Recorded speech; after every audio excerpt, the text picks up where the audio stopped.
चलिए दोस्तों, अब आ गए हैं हम आपके बीच वीडियो के माध्यम से आप लोगों की पढ़ाने की कोशिश करेंगे। इस कोरोना वैश्विक महामारी में हम क्लास काफ़ी दिनों से आप लोगों के बीच में नहीं ले पाए थे, लेकिन अब हम क्लास आपको वीडियो के माध्यम से आप लोगों को यह चीज़ बताएंगे। और चूँकि हम यह पढ़ा चुके हैं, आज का जो चैप्टर होगा वह होगा 12th का 7वां चैप्टर, जिसे हम इंटीग्रेशन यानी कि समाकलन कहते हैं, हिंदी में समाकलन कहते हैं। यह चैप्टर को हम स्टार्ट करेंगे। उससे पहले यह जान लेते हैं कि हमें पीछे क्या क्या पढ़ाया गया है। तो आपको याद है कि हम फर्स्ट बुक में जब पढ़ाए थे उसमें फलन पढ़ाए थे, त्रिकोणमिति पढ़ाए थे, मैट्रिक्स पढ़ाए थे, डिटर्मिनेंट पढ़ाए थे और डिफरेंशिएशन भी आपको हम पढ़ा चुके हैं। तो यह सब क्लास कराने के बाद अब हम आ गए हैं इंटीग्रेशन। जैसा कि हम आपको बता चुके हैं कि डिफरेंशिएशन और इंटीग्रेशन +2 के एग्ज़ाम के लिए मायने रखता है। ये तकरीबन अगर त्रिकोणमिति को भी जोड़ दिया जाए, मैट्रिक्स, डिटरमिनेंट को, तो 60 मार्क्स यहाँ से कैरी करते हैं। तो हमने आपको पहला बुक लगभग ख़त्म करा, सेकेंड बुक का भी ये चैप्टर आपको मैंने करवा चुका, लेकिन कुछ विद्यार्थी को दिक्कत था समाकलन में, इसलिए हम आज से समाकलन का वीडियो डालेंगे। यह वीडियो छोटा होगा लेकिन आपके लिए अच्छा होगा। हम ज़्यादा से ज़्यादा इस वीडियो को 25 से 30 मिनट में कवर करेंगे। जहाँ तक होगा हम समझाने की कोशिश करेंगे, तो आप वीडियो को पूरा देखें। अगर इस वीडियो को आप पहली बार देख रहे हैं तो सब्सक्राइब कर लें, ताकि जब भी मैं वीडियो आपको डालूं आपके सब्जेक्ट का, तो आप इस वीडियो को देख पाएंगे।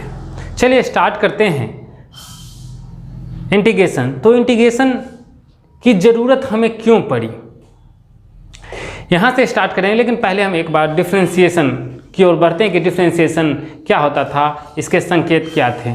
चलिए, जनरली हम डिफरेंशिएशन को d/dx मान लेते हैं और ये कोई फलन था f(x). तो इसका जो हम डिफरेंशिएशन करते थे वह क्या होता था, f' करते थे, या नॉर्मल हम डिफरेंशिएशन करते थे। इस प्रकार का डिफरेंशिएशन होता है। तो हमें इसको आगे नहीं बढ़ाना है। अब हम बात करेंगे यहाँ पर समाकलन की, इंटीग्रेशन की। तो हम समाकलन का पहले तो सूचक क्या होता है, समाकलन को संकेत क्या होता है। देखिए, समाकलन 2 प्रकार से यहाँ पर बनता है। समाकलन 2 प्रकार के होते हैं। तो हम यहाँ पर बात करते हैं समाकलन 2 प्रकार के होते हैं। एक को बोलते हैं इंडेफिनिट, और दूसरा जो होता है वह होता है डेफिनिट।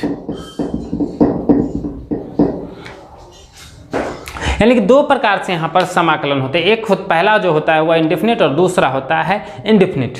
तो इंडेफिनिट और डेफिनिट में पहले अंतर समझेंगे, उसके बाद हम अब देखिए हिंदी मतलब भी समझ लेते हैं। इंडेफिनिट का मतलब और डेफिनिट का, नाम से देखिए डिफिनिट, यानी कि जहाँ पर इसका डिफाइन किया जाए। जैसे बोल दिया जाए, एग्जाम्पल के तौर पर समझिए, हमको घूमने जाना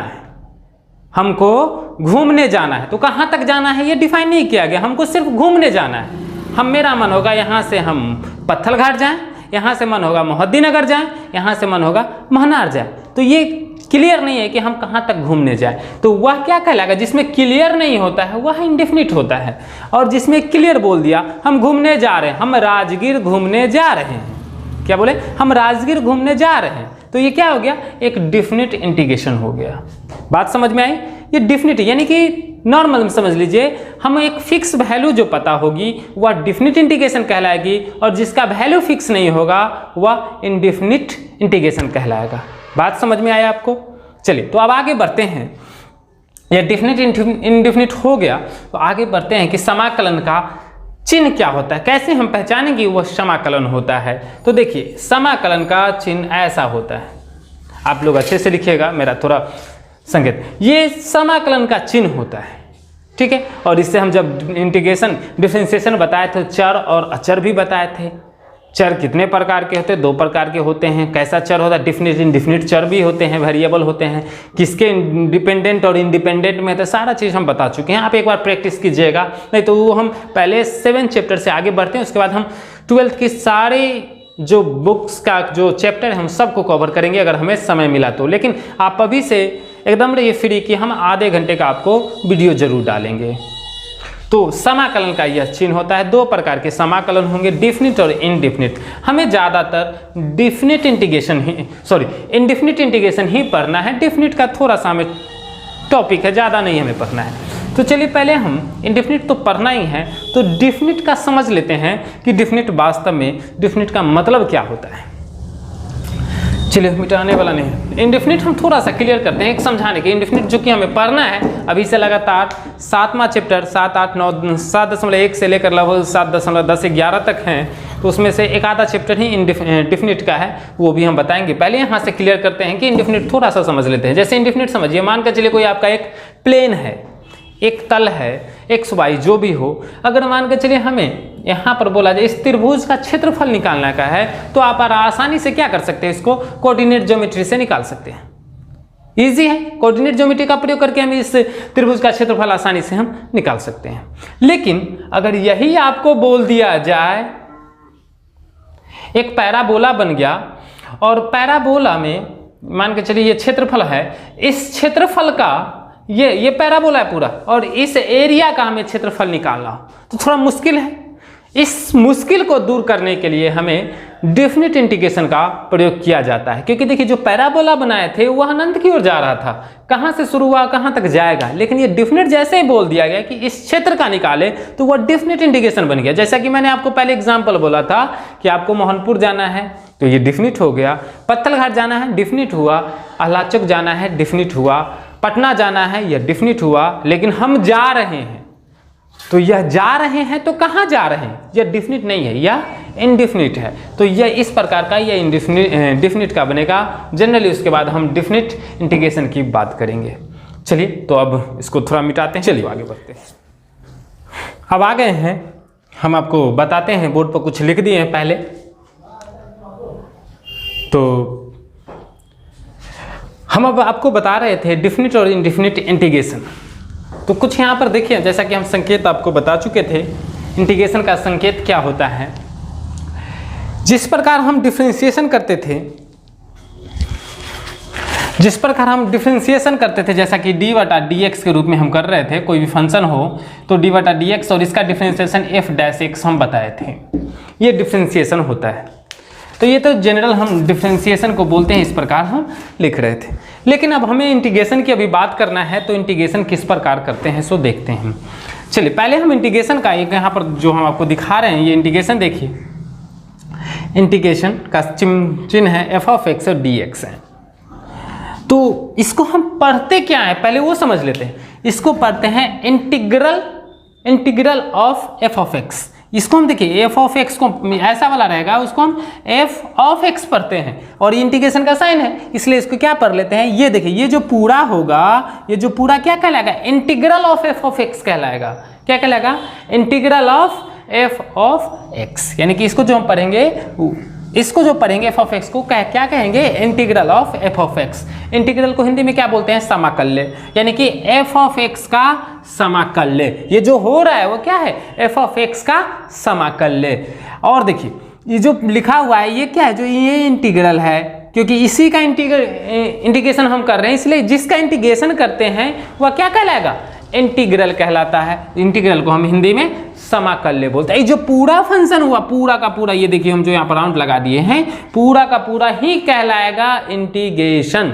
ये पूरा जो है वह कहलाता है इंटीग्रेशन, यानी कि इसको हम बोलेंगे समाकलन। तो ये जो अभी हम आपको बता रहे थे, यह एक इनडेफिनिट इंटीग्रेशन है। इनडेफिनिट जैसा कि हमने आपको बताया, जिसका हमें पता नहीं है कहाँ तक जाना है, यानी कि इसको बोलते हैं हिंदी में इंडेफिनिट को इंडेफिनिट को हम हिंदी में बोलते हैं अनिश्चित समाकलन, अनिश्चित समाकलन। ठीक है, इंडेफिनिट को क्या बोलते हैं, अनिश्चित समाकलन। उसी प्रकार अगर डिफिनिट हो, जैसा कि यहाँ पर हम लिख भी दिए थे पहले, तो देखिए डिफिनिट मतलब हिंदी समझ लीजिए, डिफिनिट जैसा कि हम बताया कि डिफाइन किया जाए, कोई भी चीज़ को डिफाइन किया जाए, बता दिया जाए, तो डिफिनिट का मतलब फिक्स हो, यानी कि निश्चित समाकलन, निश्चित समाकलन, ठीक है, यानी कि एक डिफिनिट और एक इनडिफिनिट। यानी कि देखिए यहाँ पर वैल्यू जो हम डाल दिए हैं a से b तक जो मान हम पुट कर दिए हैं, यानी यहाँ से यहाँ इसके बीच में इंटीग्रेशन करना हो, जैसे हमको मोहनपुर से पत्थलघाट जाना हो तो एक ये मोहनपुर हो गया और ये पत्थलघाट हो गया, यानी कि फिक्स वैल्यू हो गया, इसलिए इसको बोलते हैं हम डिफिनिट इंटीग्रेशन। कोई दिक्कत नहीं इसमें, यानी कि डिफिनिट और इंटीग्रेशन, डिफिनिट और इंडिफिनिट में समझने में कोई दिक्कत नहीं। चलिए आप बढ़ते हैं, रहने देते हैं, इसको मिटा देते हैं। चलिए पहले इसको समझ लेते हैं, हम लिख चुके हैं इसलिए। चलिए आइए समझते हैं इंटीग्रेशन का एक और रूप जो होता है वह क्या होता है। हम डिफरेंशिएशन को, यानी कि जो डिफरेंशिएशन होता है, इंटीग्रेशन हम उसे कहते हैं जो उसका ही एंटी डेरिवेटिव हो, यानी कि उसी का जो उसको काम करे तो फिर पीछे वाला प्राप्त हो, उसको करे तो हमें आगे वाला प्राप्त हो जाए। जैसा कि यहाँ पर एग्जाम्पल के तौर पर समझिए, जैसे dy dx f of x है, अगर इसका डिफरेंशिएशन हमें f ऑफ x प्राप्त हो रहा है, f ऑफ x प्राप्त होते, f ऑफ x का एंटी डेरिवेटिव यानी कि समाकलन, यानी एंटी उसी का उल्टा डेरिवेटिव, आप पीछे की ओर बढ़ेंगे तो फिर से हमें क्या प्राप्त हो जाएगा, f ऑफ x ही प्राप्त हो जाएगा। जैसे देखिए हम कर दिए यहाँ पर कैपिटल में f ऑफ x है, इसका एंटी डेरिवेटिव किए हैं तो क्या हमें प्राप्त हो गया, f ऑफ x प्राप्त हो गया। ठीक है, अब देखिए, अब इसको समझने के लिए क्या कीजिए, यहाँ वाला जो x है dx क्रॉस गुना कर देते हैं। देखिए समझिएगा, पहले यहाँ जो dx है इसको क्रॉस गुना किए तो यहाँ पर dx आ गया, यहाँ पर dx आ गया। अब देखिए यहाँ पर हम लिख दिए उसी चीज को, लिख दिए यहाँ पर dx आ गया। अब दोनों तरफ यहाँ पर लिखेंगे, दोनों तरफ समाकलन का चिन्ह लगा देते हैं। देखिए दोनों तरफ समाकलन का चिन्ह लग गया, दोनों तरफ समाकलन का चिन्ह लग गया। तो जैसे ही समाकलन का चिन्ह लगेगा तो देखिए समाकलन चिन्ह से d अपने आप कैंसिल कर देगा क्योंकि एंटी डेरिवेटिव है। और देखिए अगर मान के चलिए एंटी दू है तो इसका एंटी क्या होगा, 1/2 बनेगा, तो दूसरे एक दूसरे को कैंसिल कर देगा। तो वही d और समाकलन यानी डिफरेंशिएशन और इंटीग्रेशन एक दूसरे का विपार्थक होता है, कैंसिल आउट कर देगा, काटना नहीं है, कैंसिल आउट हो गया, कैंसिल होता है, यहाँ बच गया f ऑफ x और इधर इंटीग्रेशन लगा। तो देखिए यही ना चीज हम यहाँ पर बता रहे थे, इसका f ऑफ x होगा, ये प्राप्त हो गया। तो यह यानी कि कह सकते हैं जो डिफरेंशिएशन का आंसर आएगा उसका इंटीग्रेशन करने से पुनः हमें क्या प्राप्त हो जाएगा, वही प्राप्त हो जाएगा। समझ में आया बात? चलिए बढ़ते हैं अब आगे की ओर। चलिए अब बढ़ते हैं आगे की ओर और बात करते हैं फॉर्मूले की ओर बढ़ते हैं एक तरह से। तो यहाँ पर पहले हम एक कांस्टेंट जो आता है जिक्र, उसकी बात कर लेते हैं। जैसे कि यहाँ पर हम पहले आपको लिख दिए हैं, पहले समझिए जनरली क्या होता है कि जब आप डिफरेंशिएशन कीजिए, इधर समझिए पहले d ऑफ dx, यहाँ पर अगर कांस्टेंट हो तो हम बताए थे आपका डिफरेंशिएशन क्या होगा, इसका 0 होगा। क्यों 0 होगा हम सब बता चुके हैं, ठीक है, वहाँ पर अब नहीं जाते हैं, अब बढ़ते हैं। देखिए जब यहाँ पर 0, अभी इससे पहले हम अभी बताएं यह f ऑफ x होगा तो इसका हम कैपिटल f ऑफ x कर दे या f डैश लगा दे, जो भी एक, मतलब कि इसका अलग बनेगा डिफरेंशिएशन में। ऐसा हो तो हम इसको ऐसे भी तो लिख सकते हैं, f of x plus c कर देते हैं बराबर, ये कर सकते हैं। क्यों ऐसा करते हैं, देखिए इस पहले समझते हैं उसके बाद यहाँ पर आएंगे। अब इसको करेंगे तो इसको जब देखिए हम जो कि सेपरेट रूल बताए हैं बाय पार्ट कर,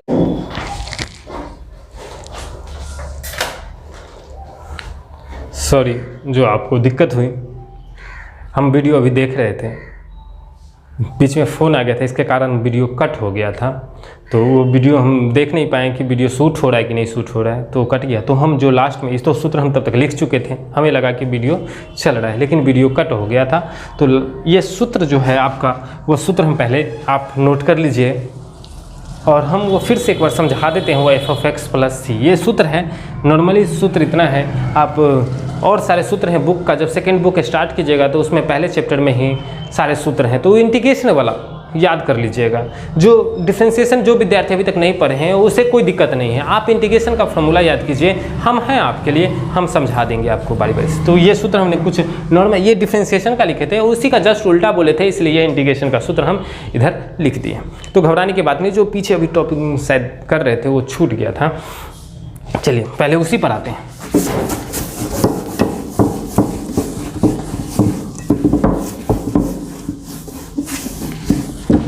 हम ये बता रहे थे पीछे एफ ऑफ डी बटा D X F of X plus C होगा, तो हम इसको differentiation F of X, capital F है ये लिखते थे।